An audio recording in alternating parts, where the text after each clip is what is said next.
In today's video, we will be talking about financial literacy. This is something that pretty much all of us need in life, but it's something that most of us shy away from. We pretty much suck at it. In fact, I came across an article that it does date back a couple years, but nearly 2/3 of Americans can't pass a basic finance test. And with the new year just around the corner, I figure one of the most valuable resolutions is for each and every one of us to go out and try and improve our financial literacy. And in today's video, we're going to be going over 5 ways to instantly improve your financial literacy going into 2020. Kane is in the building.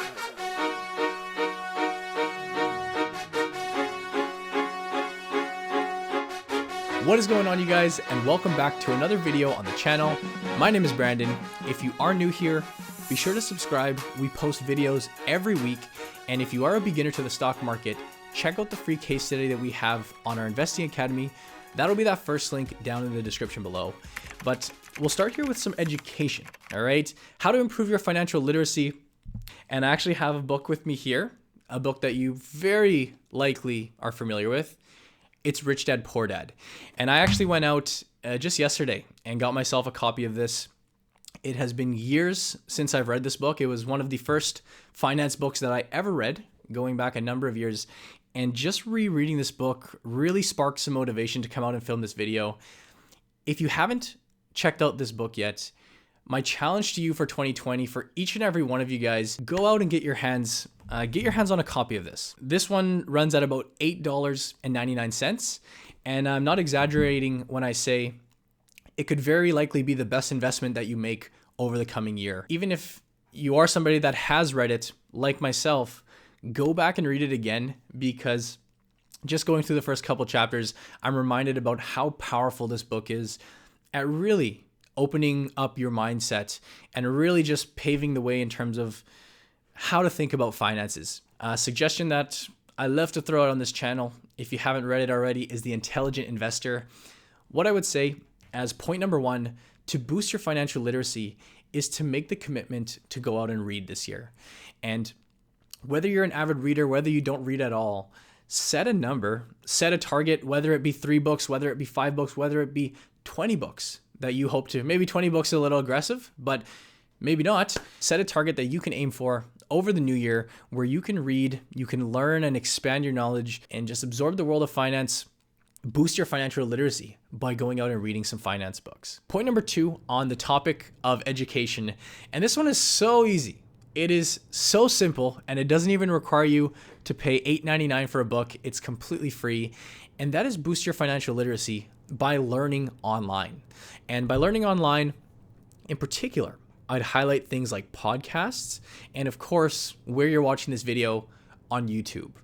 You guys know how big of an advocate I am for listening to podcasts and just absorbing, having them playing and just listening to the terms and the lingo. That stuff totally does rub off. There's no excuse that before bed, maybe on your way to work or while you're at the gym, just throw on a finance podcast. There's a million different ones to choose from. You can just go through Apple or Spotify, whatever you use. Look at the top charts in the finance, entrepreneur investing space. You're guaranteed to land yourself across a couple ones. You know that I'm a big fan of The Motley Fool on this channel. It's one that I try to listen to pretty much on a daily basis, just having it running in the background, just a way of keeping up to date with what's going on out there.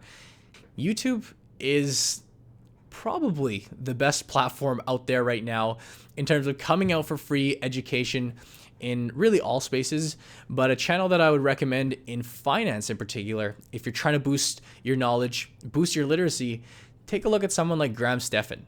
I'm sure many of us do know him.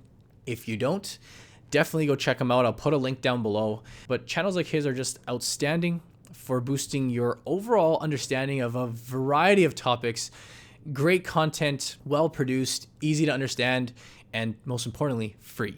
Now, the third point that I believe is actually more important than these two. I shouldn't say more important, but point number 3 is actually going out and taking some action. And an immediate way to boost your financial literacy is to make the commitment to paying yourself first and automating your savings process.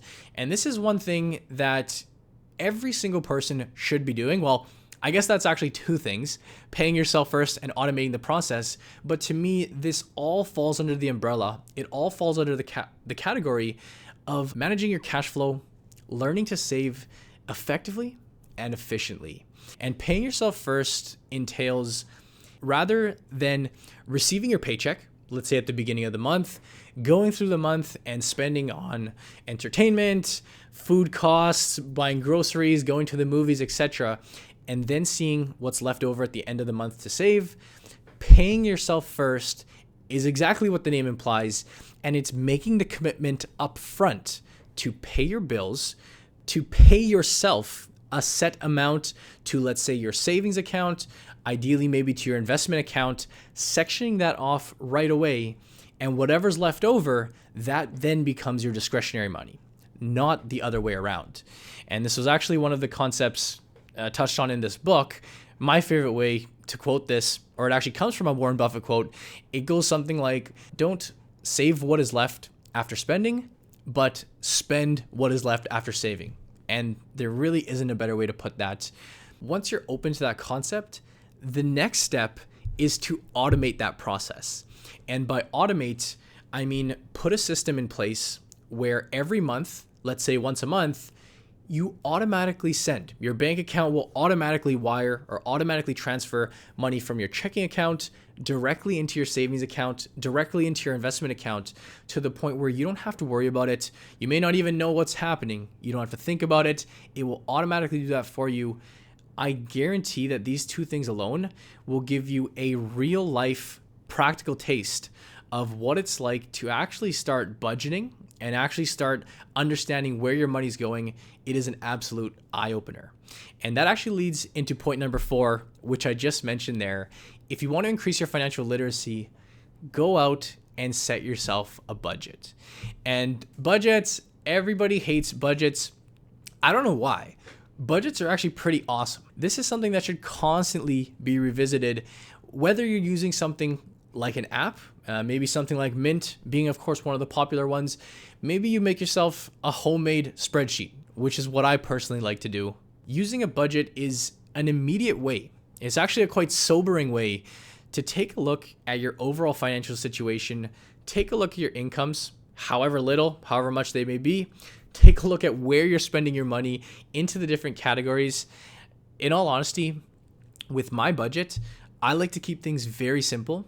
I like to look at my fixed expenses, things that I don't have the option to pay. And of course, I do consider my investment account, the money that I pop in there, a fixed expense. Everything else I consider just discretionary money. I'm not the type to go out and worry about, cost for alcohol and cost for movies and dining out. That all falls into the discretionary category for me.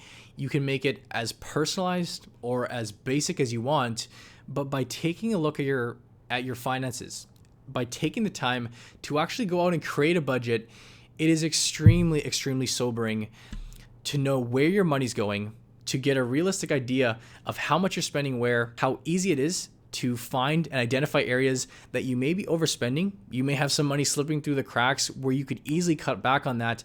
And most importantly, it acts as a baseline to track your progress going forward.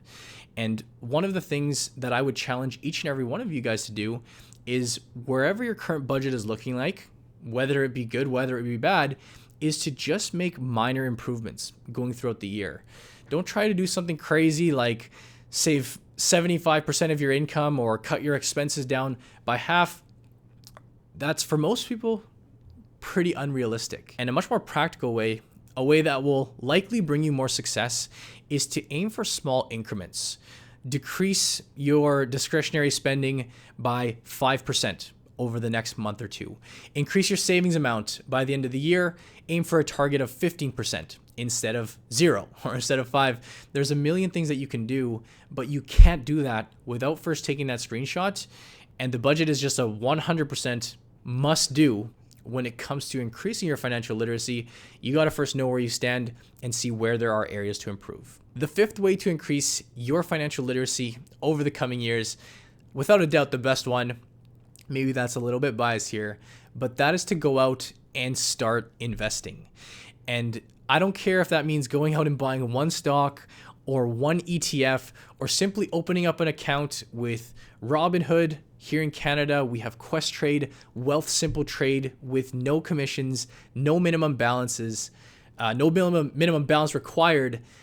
The experience that you will gain from simply going out and setting up your accounts, even funding things with a little bit of money, just whatever you're comfortable with, to get your feet wet, to go out and actually purchase your first stock, your first ETF, to know what it's like feeling the ups and downs of the markets, just having an overall taste of what it means to be an investor.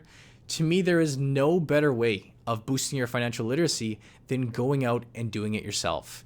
It's becoming so easy with these commission-free brokerages.